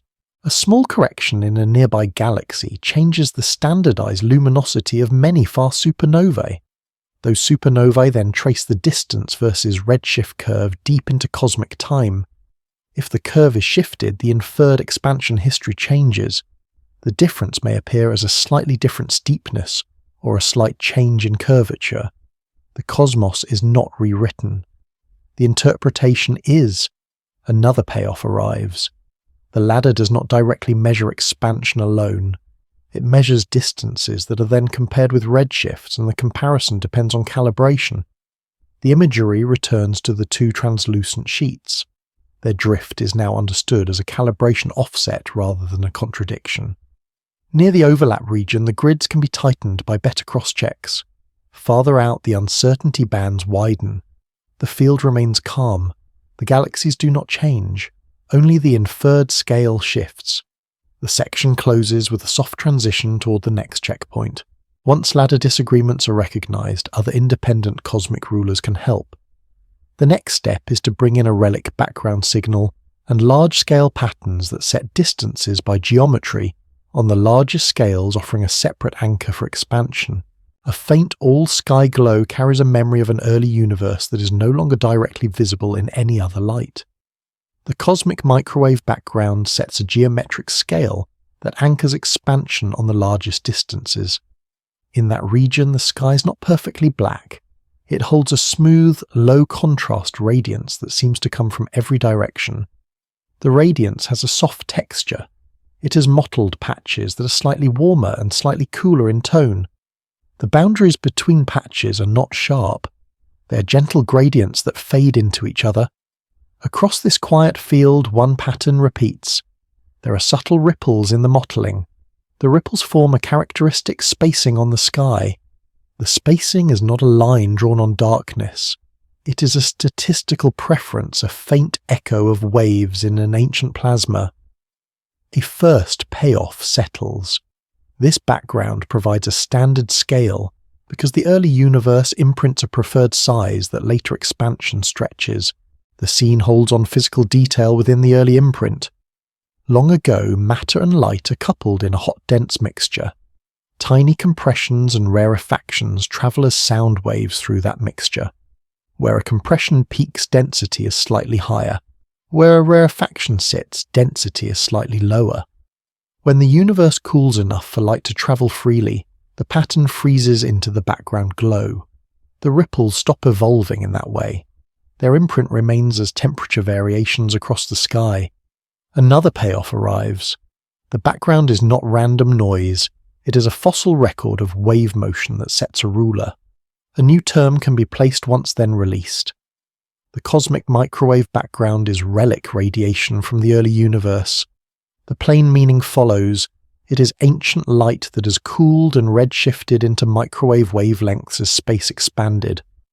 Why it matters becomes calm. Its pattern encodes distances because the imprint has a known physical origin and scale. The primary visual anchor forms and stays unique. Imagine a vast, softly glowing dome. Across it, faint speckled patches drift like very thin clouds but with no motion. Within the speckle, a delicate ring-like tendency appears. Not a bright ring, a statistical ring. Points separated by a certain angular distance tend to share a correlated brightness. The dome has no edges. The pattern has no central point. It is everywhere at once. A payoff settles. The ruler is built from angles. If the physical size of the imprint is known, the angle it subtends reveals the distance to the surface where the background originates. An analogy anchors this angular ruler without repeating earlier ones. In a quiet field after a light snowfall, a set of circular ripples is left around a buried stone where a gentle vibration once passed through. The ripples freeze when the snow settles. Later, from a distant hill, the spacing between ripple rings can be seen as an angle. If the true spacing of rings is known, the distance to the field can be inferred from how tightly the rings appear packed. The why becomes clear. A known physical scale projected onto the sky becomes a distance measurement. One number grounds the time depth, then turns into an everyday comparison. The background light originates from about 13 billion years ago. That is like listening to the first faint notes of a song that has been fading for the entire age of a mountain range. The scale shift is gentle. The mottling is tiny in contrast, yet it maps the geometry of the largest reachable distances. A payoff arrives. A very small variation in a very old light field can constrain the size and curvature of the observable universe. The section moves through the checkpoint of how this connects to expansion. The angular size of the preferred imprint depends on the path light travels to reach the present. That path depends on the expansion history. Faster expansion at certain epochs changes how far the background surface appears. Slower expansion changes it differently. The background therefore acts like a long baseline test of cosmological models. It is not a local rung, it is a global anchor. Another payoff settles. The ladder and the background approach the same question from opposite ends, one from nearby steps outward, the other from a distant boundary inward. A second slow visual scene arrives to keep the rhythm. The mottled background pattern is compared to the distribution of galaxies across the sky. The galaxy web shows filaments and voids. The background shows ripples and gradients. The two are linked through gravity's growth over time. Regions that begin slightly denser in the early universe tend to seed more structure later. Yet the link is not direct on small scales. The galaxy web is non-linear. The background is a linear imprint. Another payoff arrives. The background provides initial conditions. The ladder measures late time distances. Their agreement or disagreement reveals how expansion evolves between then and now. The limit of observation appears stated softly and specifically. The background is observed through foreground emissions and scattering. Dust and gas in the galaxy can add their own glow and absorption. This is a foreground limit. Separating the ancient pattern from nearer contamination requires modelling. Another limit is cosmic variance. Only one universe is available to observe. Large-scale patterns can only be sampled once. This is a statistical limit that sets a floor on precision at the largest angular scales. A third limit is degeneracy in models. Different combinations of cosmic parameters can produce similar background patterns. This is a model limit. Breaking it requires additional data such as large-scale structure or lensing. A payoff settles. The background is powerful, yet it gains strength when combined with other rulers and candles. The scale shift widens again. The background sets the distance to an early surface of last interaction. The ladder sets distances to nearby galaxies and far supernovae. Together they trace expansion across most of cosmic time. If the ladder gives one present-day expansion rate, and the background implies another, the difference becomes meaningful. It can point to calibration issues. It can point to new physics. It can point to subtle selection biases. The key is that the two methods are largely independent in their systematics. Another payoff arrives. Independent anchors turn disagreement into information rather than confusion. The imagery returns to the softly glowing dome. The mottled patches remain. The gradients remain gentle. The statistical ring tendency remains as a faint structure in the pattern. The dome feels calm and distant. It is the farthest consistent surface that light can carry directly. The section closes with a soft transition. With a global geometric anchor in place, the next step is to explore another ruler imprinted in matter itself, a preferred separation in the cosmic web. That ruler will bridge the background pattern to the distribution of galaxies and add a fresh check on expansion. A preferred spacing can hide inside the cosmic web, and it can act like a ruler embedded in matter itself.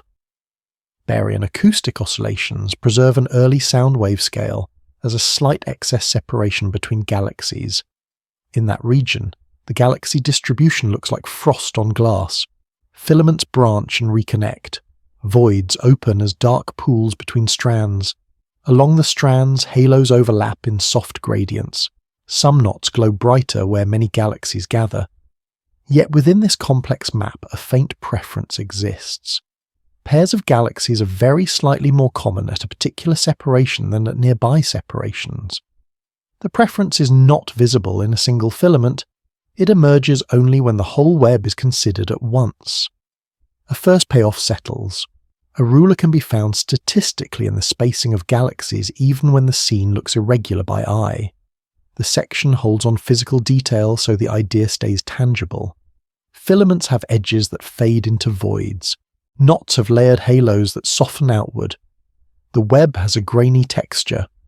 Within that texture, the preferred separation acts like a ghost ring in the correlation pattern. It is not a ring of light. It is a ring in probability. If one galaxy is chosen as a center, there is a slight enhancement in the chance of finding another galaxy on a shell at that radius. The shell is thin in concept but blurred in practice. Another payoff arrives. The ruler is not drawn on the sky. It is traced by counting patterns across immense volumes. A new term can be placed once then released.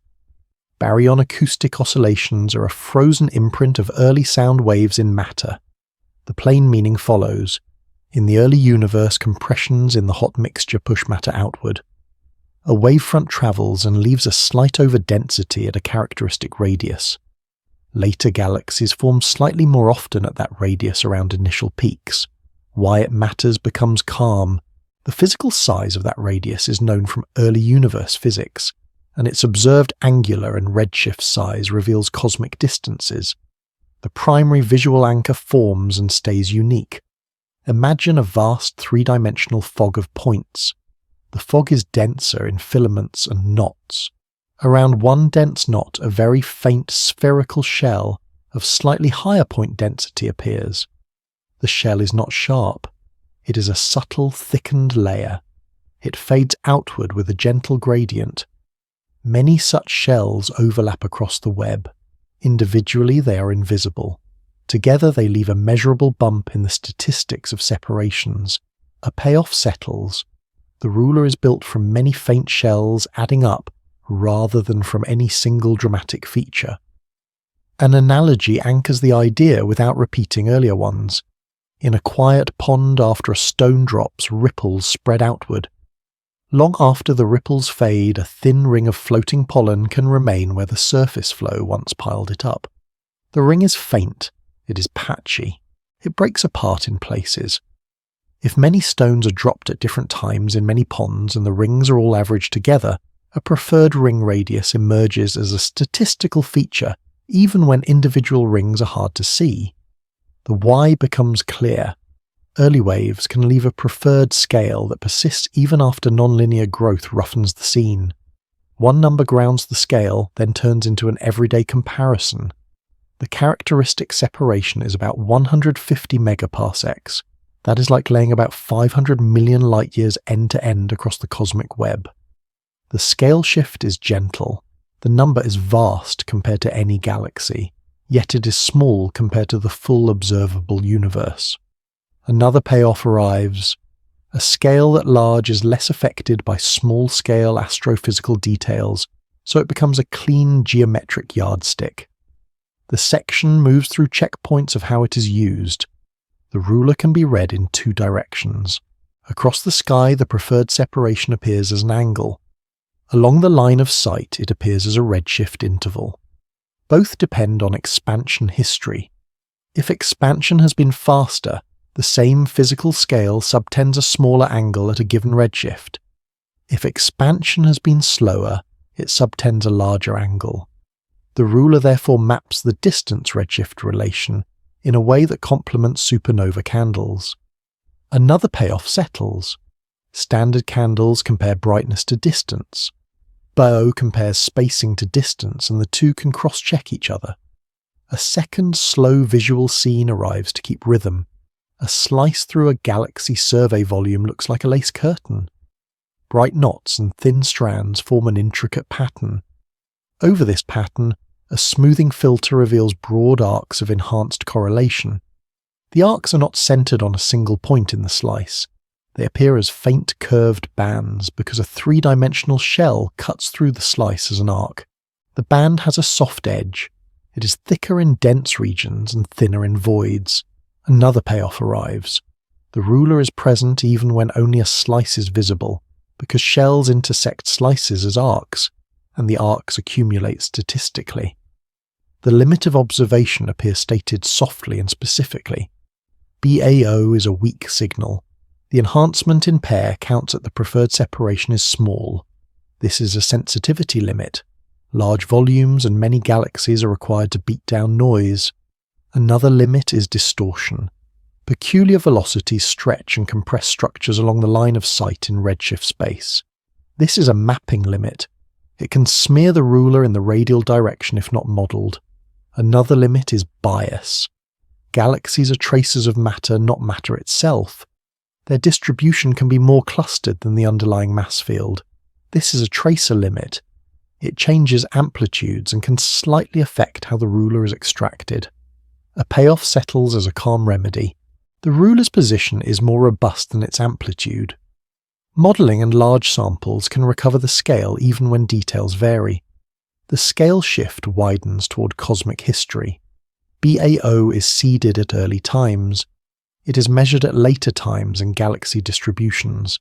It therefore links the early universe physics that shapes the background glow to the late universe structure that fills the web. It offers a bridge between the global background anchor and the local ladder. Another payoff arrives. When multiple independent rulers and candles agree on distances, expansion history becomes constrained, with less dependence on any one calibration. The imagery returns to the fog of points and its faint shells. The shells remain subtle. The filaments remain messy and non-linear. Yet the preferred scale persists like a quiet rhythm underlying a complex song. The section closes with a soft transition toward the next step. With a matter-based ruler added to the toolkit, the expansion curve can be traced in multiple ways across Redshift. The next checkpoint is to combine these tools into a coherent picture of how expansion changes with time, and to see how that change shapes the future geometry of the universe. A single curve can summarize many measurements, because expansion writes itself into how distance grows with redshift. Combining candles, rulers, and background geometry reveals whether expansion slows or speeds up over time. In that region, a broad sweep of galaxies stretches across the sky. Nearer ones are larger and more detailed. Farther ones are smaller, softer, and more uniform. Their halos blend into the darkness with gentle gradients. Along the same sight lines, a set of supernova distances, a set of BAO ruler distances, and a background anchored distance all point to an overall shape. The shape is not a straight line across all redshifts. It bends.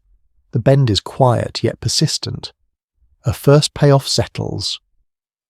The universe's expansion history is encoded in curvature of the distance redshift relation, not only in a single present-day number. The section holds on physical detail in the curve's meaning. Redshift is a stretching of light's wavelength as space expands. Distance is inferred by brightness for candles or by spacing for rulers. When plotted together, the points fall along a smooth trend with a thickness set by uncertainties. The trend's slope near low redshift reflects the current expansion rate. The trend's curvature at higher redshift reflects how that rate has changed. A small curvature can imply a large difference in cosmic timing. Another payoff arrives. The curve is a memory of the universe's pacing with early eras and late eras, leaving different imprints on distance. A new term can be placed once then released. Expansion history is the time evolution of the universe's scale factor. The plain meaning follows. It is a record of how the cosmic yardstick length changes with time. Why it matters becomes calm. It determines how long light travels to reach the present, and how structures grow in the meantime. The primary visual anchor forms and stays unique. Imagine a long, gentle river seen from above. The river is the distance redshift curve. Along its banks, smooth stones mark measurement points. Near the source, the river runs steeper over small steps. Farther downstream, the river flattens, then curves again through a wide bend. The water surface is calm. The bend is the key. It shows that the river's slope changes along the journey. Each stone is a different method, yet they cluster along the same channel. A payoff settles. Agreement between stones from different sources indicates that the bend is real, not a single instrument's illusion. An analogy anchors the changing pace without repeating earlier ones. In a slow breathing exercise, the interval between breaths can lengthen over time without any abrupt change. Early breaths might be closer together. Later breaths might be farther apart. The pattern is not a jump. It is a gentle drift in tempo. The record of timing reveals the change even if each breath feels similar in the moment. The why becomes clear. Expansion can change gradually, and distance measurements across redshift reveal that gradual change. One number grounds a key epoch, then turns into an everyday comparison. A redshift of about 1 corresponds to a time when the universe is roughly half its present size. That is like seeing a photograph that has been stretched to double its width, and then imagining the moment when it is only halfway stretched. The scale shift is gentle.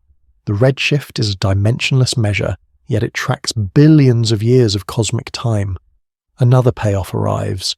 A simple ratio in wavelength can map to deep time because it reflects how much the cosmic scale has grown since emission. The section moves through the checkpoint of what drives the curve. Matter slows expansion by gravity. A component with negative pressure can cause accelerated expansion. The balance between these components changes with time. When the universe is denser, matter's influence is stronger. As it expands, density drops. The other component can become dominant. The curve's bend reflects that changing balance. Another payoff settles. The late-time acceleration is not inferred from one distant point. It appears as a systematic deviation from what a matter-only universe would predict across many distances. A second slow visual scene arrives to keep rhythm. A large cluster of galaxies sits in the foreground. Its outskirts have diffuse halos. In the background, galaxies appear slightly distorted in shape and brightness by gravitational lensing. The distortions are subtle. They form arcs and shears at the percent level. Those distortions add another geometric clue about distances, because lensing depends on the relative placement of source lens and observer. The arcs have soft boundaries. Their curvature is smooth. Another payoff arrives. Even weak lensing can provide independent distance information that helps test the expansion curve without relying on standard candles alone. The limit of observation appears stated softly and specifically. Combining methods is limited by cross-calibration. If the ladder's base is offset, the low redshift slope shifts. If dust corrections drift with redshift, supernova distances can tilt. If galaxy bias evolves, BAO extraction can shift slightly. These are systematic limits. Another limit is model dependence.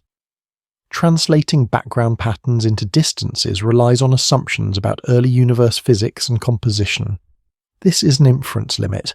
A third limit is cosmic variance and survey volume. Large scales are sampled imperfectly. This is a statistical limit that cannot be removed entirely. A payoff settles as a calm perspective. Independent probes with different systematics can still converge, and tension between them becomes a target for refinement. The scale shift widens toward consequence. A changed expansion history alters the age of the universe inferred from models. It alters the horizon scale of early imprints. It alters how quickly structures form and how far light can travel. It also shapes the far future geometry, because acceleration tends to pull distant regions beyond causal contact over time. The concept remains calm. The universe does not tear in any visible way. The change is in relative stretching rates across immense times. Another payoff arrives. Understanding expansion history is not only a measure of speed, it is a measure of how the accessible cosmos evolves. The imagery returns to the river curve. The stones remain on the banks. The bend remains smooth. The river does not fork into chaos. It continues steadily, yet its slope changes gently as it goes. The section closes with a soft transition. With the curve mapped, the next step is to explore what the curve implies for horizons and the fading of distant signals. That will shift attention from measuring expansion to feeling its long-term effects on what can ever be observed. Some distances can never be crossed by information because expansion creates horizons that limit what signals can reach. Horizons are not walls in space but boundaries in time that separate the observable from the forever out of reach. In that region, the cosmic web appears calm and extended. Filaments stretch outward and fade. The background glow of the universe sits behind everything as a smooth field. Yet beyond any chosen point there is a subtle idea of edge, not an edge seen as a line, an edge defined by causality. Light behaves as a messenger. It travels at a fixed speed. Space can stretch while the messenger travels. If the stretching is fast enough over long durations, some distant regions recede, in a way that keeps their signals from ever arriving. A first payoff settles. An expanding universe can contain an event horizon that limits future communication even though space itself has no visible border. The section holds on concrete imagery so the abstraction stays gentle. Imagine a wide dark ocean of space with luminous islands of galaxies. Between the islands, darkness is not empty. It is thinly textured by faint gas and dust. The islands are not stationary. Their separations increase with time. The increase is not a motion through space like drifting boats. It is a growth of the space between them. The light that leaves one island forms a growing spherical wavefront. The wavefront's boundary is smooth. It expands outward, yet it also rides on a stretching background. The boundary remains round, but its path through an expanding geometry is not intuitive. Another payoff arrives. A signal's wavefront can expand locally, while the distance to its destination grows in the same interval, and the contest between the two sets a horizon. A new term can be placed once then released. A horizon is a limit beyond which signals cannot be received. The plain meaning follows. It is a boundary defined by the combination of light speed and the universe's expansion history. Why it matters becomes calm. It determines which parts of the universe can influence each other and which histories can ever be observed. The primary visual anchor forms and stays unique. Picture a slowly inflating bubble made of translucent film. On the film, tiny luminous dots mark galaxies. Between dots, faint threads mark filaments. A thin ring appears on the bubble as a boundary of reachability. The ring is not a seam in the film. It is a conceptual circle drawn by the travel time of light. As the bubble inflates, dots drift apart along the surface. The ring's position changes with time. It can enclose a shrinking set of dots that remain reachable in the far future. A payoff settles. In accelerated expansion, the boundary of future contact can tighten in co-moving coordinates, even while physical distances grow. An analogy anchors the idea without repeating earlier ones. On a moving walkway that steadily accelerates, a drifting leaf on the belt can still slide forward under its own motion, yet the belt may speed up so much that a point ahead always stays beyond reach. The leaf moves, the belt moves, the reach depends on their relative rates over time. The why becomes clear. Horizons arise from comparing a finite signal speed to an evolving expansion rate. One number grounds the concept, then turns into an everyday comparison. A horizon scale of about 16 billion light-years is like a radius so large that light would need more than the age of complex cosmic structure to cross it. The scale shift is gentle. The number is immense, yet it functions like a practical boundary for the far future. Another payoff arrives. Even very large distances can be effectively inaccessible if expansion accelerates for long enough. The section moves through checkpoints of different horizons. There is a particle horizon. It marks the farthest distance from which light has had time to arrive since the beginning. There is an event horizon. It marks the farthest distance from which light emitted now can ever reach. The two are not the same. One is about the past. One is about the future. Their relationship depends on how expansion changes. Another payoff settles. The observable universe is defined by the particle horizon, while the set of regions that can ever exchange signals is constrained by the event horizon. A second slow visual scene arrives to keep rhythm. A distant galaxy cluster glows as a soft concentration. Its outskirts fade with a smooth gradient into the background.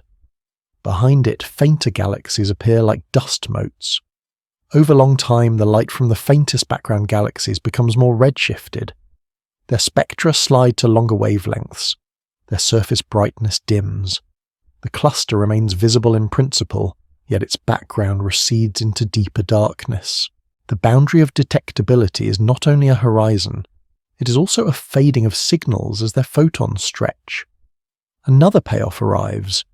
Even before a strict horizon prevents arrival, expansion can make distant sources effectively vanish by redshifting and dimming their light beyond practical detection. The limit of observation appears stated softly and specifically. Horizons are inferred from models of expansion. The expansion history is reconstructed from limited data. This is a model inference limit. Another limit is that horizon distances depend on assumptions about cosmic components. Small changes in parameters shift the computed boundary. This is a parameter sensitivity limit. A third limit is that no direct marker in space labels a horizon. It is not seen as an edge on a map. This is a conceptual limit that makes intuition unreliable. A payoff settles as a gentle correction. Horizons are best understood as integrals over time, rather than as objects in space. They are boundaries in what light can accomplish, not boundaries in where space exists. The scale shift widens toward consequence. In the far future, an accelerating expansion can isolate gravitationally bound groups from the larger web. Filaments beyond a certain distance recede faster than any future light can bridge. The cosmic web's large-scale connectivity becomes observationally thinner. The background glow remains as a uniform field, but it cools and stretches further into longer wavelengths. The present era becomes a privileged window where multiple rungs of the ladder, multiple rulers, and the background can all be observed together. Another payoff arrives. The ability to measure expansion depends on living in a time when many signals are still available, and horizons explain why that availability is not guaranteed forever. The imagery returns to the inflating bubble with its conceptual ring. The dots remain. The filaments remain faint. The ring is quiet and smooth. It does not cut the film. It simply separates which dots can exchange messages in the long run. The section closes with a soft transition. With horizons understood, the next step is to look at how the stretching of light itself changes what distant signals look like, and how redshift gradually turns bright information into a colder, softer whisper across the spectrum. A distant signal becomes quieter, not only because it travels far, but because expansion stretches the signal itself into a colder, thinner form. Light behaves as a wave train, whose spacing grows as space grows. In that region, a galaxy's glow begins as a dense weave of wavelengths. Shorter waves and longer waves overlap into a single steady shine. As the glow travels, the weave loosens, the crests spread apart, the gaps widen. The same packet of light carries the same story, yet its letters are spaced farther and farther. A first payoff settles. Cosmological redshift is not a fading caused by distance alone. It is a stretching of wavelength that moves energy toward longer, softer light. A new term can be placed once then released. Redshift is an increase in wavelength caused by expansion. The plain meaning follows. The wave crests arrive farther apart because the space between crests is stretched during the journey. Why it matters becomes calm. The shift changes what kind of light arrives, and it changes how much power arrives per unit time and per unit area. The primary visual anchor forms and stays unique.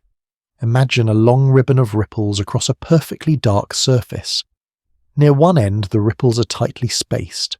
Farther along the ribbon, the ripples become wider and more gentle. The boundary between tight ripples and wide ripples is not sharp.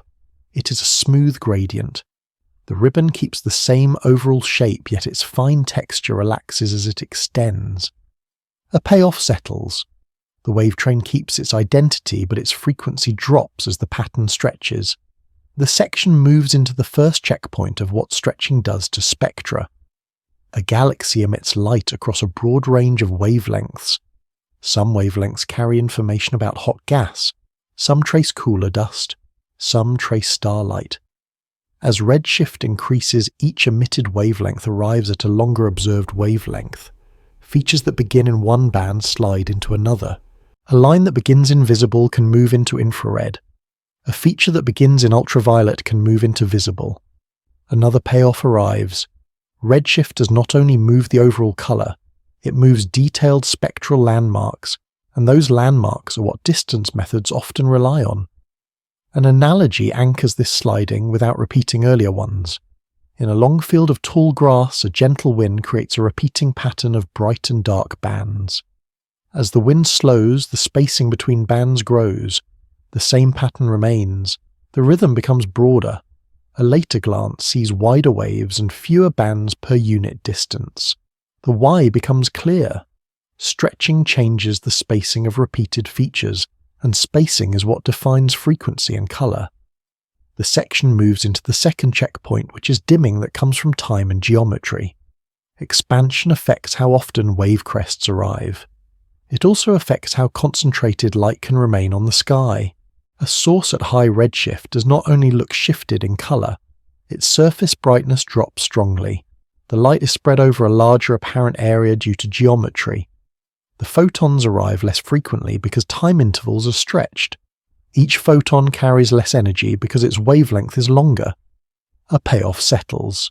Three quiet effects combined so distant objects fade more than a simple, inverse square rule would suggest. The physical detail becomes concrete. A galaxy's faint outer halo has a soft edge. The edge is already a gradient in its own frame. After strong redshift and dimming, the gradient becomes harder to separate from the darkness. A spiral arm's contrast becomes washed. The boundary between arm and disk smooths away. The light is still present in principle. It is just diluted in multiple ways. Another payoff arrives. At high redshift, the first things to disappear are not the cause. It is the low contrast structure at the edges. One number grounds the idea, then turns into an everyday comparison. When the scale of the universe doubles during the light's journey, the wavelength also doubles. That is like a pattern printed on a long strip becoming twice as wide between repeating marks. The scale shift is gentle. A factor of 2 can occur over billions of years, yet the effect is visible as a steady cooling and reddening of what arrives. A second, slow visual scene arrives to keep rhythm. A faint galaxy sits behind a veil of diffuse intergalactic gas. The gas is not uniform. It has layers and wisps. Some regions are slightly denser, some are thinner. As light passes, certain wavelengths are scattered or absorbed more than others. The result is not a clean cut. It is a series of shallow notches and softened bands in the spectrum. The physical imprint is a set of gentle troughs rather than sharp bites. Another payoff arrives. The universe between galaxies does not simply allow light through. It filters it in a wavelength-dependent way, and redshift slides that filtering pattern across the observed bands. The section reaches a limit of observation stated softly and clearly. At very high redshift, much of the emitted short-wavelength light is absorbed by neutral gas along the path. This is an absorption limit. Even if the source emits strongly, the intervening medium can remove key parts of the signal. Another limit is background competition. The sky contains diffuse glow from many faint sources and from relic radiation. This is a contrast limit. A very faint, highly redshifted object can be drowned in a smooth background field. A third limit is interpretation. A measured red colour can come from redshift, but it can also come from dust reddening within the source. This is a degeneracy limit. Without multiple wavelength coverage and careful modelling, the two can mimic each other. A payoff settles as a calm correction. Redshift is powerful, yet it must be separated from local effects and from intervening absorption to become a reliable distance marker. The section moves toward a broader scale shift that connects to horizons. As acceleration continues, more regions redshift away faster. Their light shifts to longer wavelengths. Their arrival rate drops. Their surface brightness thins. Over vast time, signals that are now visible can become undetectable in practice. The fading is not sudden. It is a gradual softening. Information becomes a longer and longer whisper. Another payoff arrives. Expansion does not only increase distance, it changes the very form in which information can remain accessible. The imagery returns to the ribbon of ripples. The tight ripples near the origin remain. The wide ripples farther along remain. The gradient between them stays smooth. Nothing breaks, nothing snaps. The pattern simply relaxes as it stretches. The last checkpoint gathers the thread back to measurement. Standard candles rely on brightness. Rulers rely on apparent separation. Both depend on how redshift and dimming reshape what is observed. The ladder, therefore, is not only about distances, it is about translating between emitted light and received light under expansion. Another payoff settles. The distance ladder becomes a language translation between epochs, with redshift acting as grammar that changes every sentence in the same consistent way. The section closes with a soft transition. With signals understood as stretching and fading messengers, the final step is to settle into the full arc. Distances, rulers, and horizons can then rest together as one calm picture of an expanding universe. The universe keeps expanding even when the mind wants a fixed map, and the distance ladder is the calm method that turns shifting light into steady scale. The story rests on a simple spine. Redshift record stretching. Standard candles and rulers translate that record into distance. In that region, the cosmic web lies like a slow lacework. Filaments curve with gentle thickness changes. Voids open as broad, dark bowls. Clusters sit where filaments meet with bright cores and faint halos that fade by gradient into the background. The map is never drawn on paper here. It is drawn in relationships. A first payoff settles. Expansion is not a guess taken from one clue. It is a network of cross-checks that keeps the scale coherent from nearby to far away. The section begins a soft walk through the ladder without naming steps as a list. Some distances are anchored by geometry close to home. Some are anchored by brightness of predictable sources. Some are anchored by patterns that repeat across the sky. Each rung is a translation between ways of knowing. The rungs overlap so that no single method must carry the whole weight. A payoff settles. Overlap is the ladder's safety feature.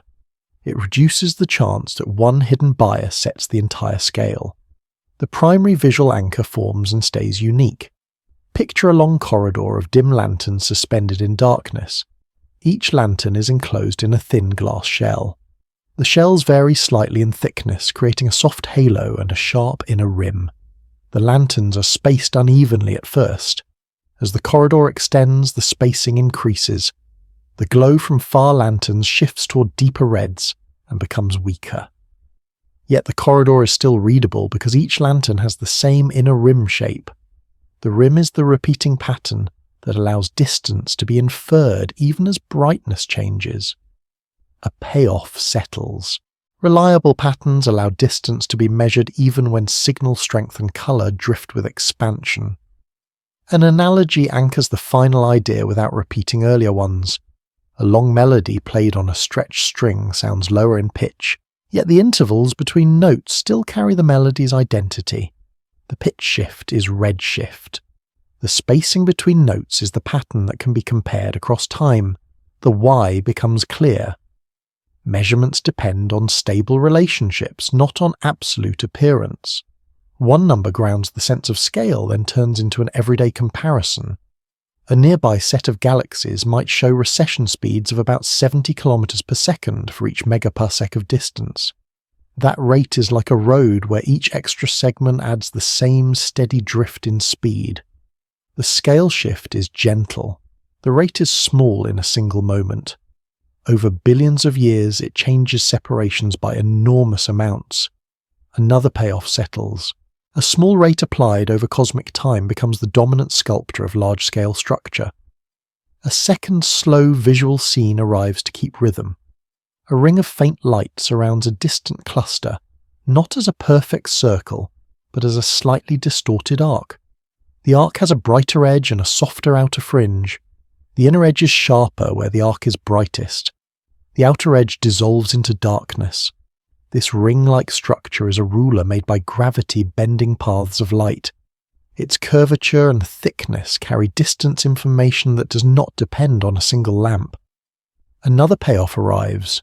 Some cosmic rulers are written into geometry itself, and they remain useful when individual sources are uncertain. The section keeps its concepts limited and returns to plain language. Expansion means the scale factor grows with time. Redshift is the record of that growth.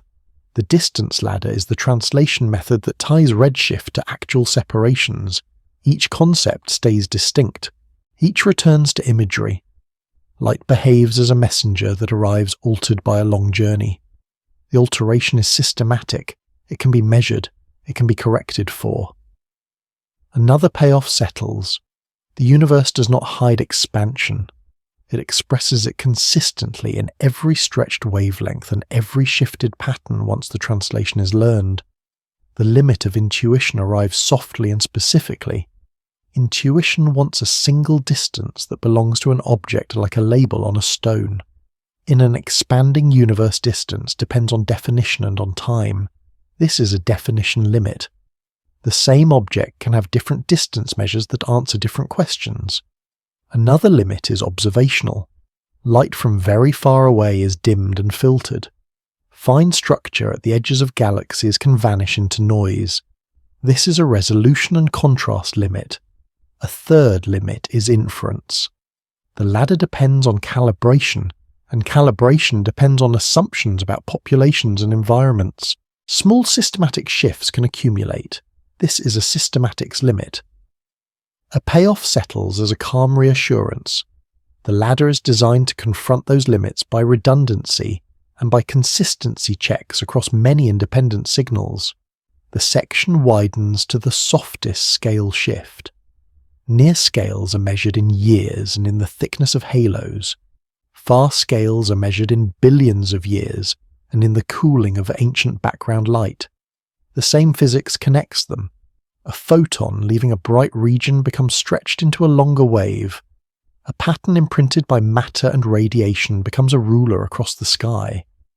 The cosmic web expands and thins, yet its geometry remains legible for a time. Another payoff arrives. The present era is a window where many rungs are visible at once, and that visibility is part of the universe's story. The corridor of lanterns returns. The nearest lanterns glow bright with crisp rims. The distant ones are faint and red. The corridor does not end in a wall. It fades. Beyond some point, lanterns still exist, but their glow becomes too stretched and too thin to read. The corridor remains a metaphor for measurement, not a place.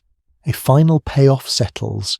Expansion is learned by accepting that information arrives altered, and by building a translation that remains gentle and consistent across scale.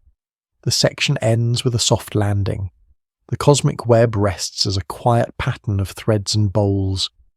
Redshift becomes a steady rhythm. Distance becomes a calm interpretation of that rhythm. The last thought moves forward without tension. The universe continues to expand. The methods remain. The picture stays coherent, and the mind can let it drift into stillness.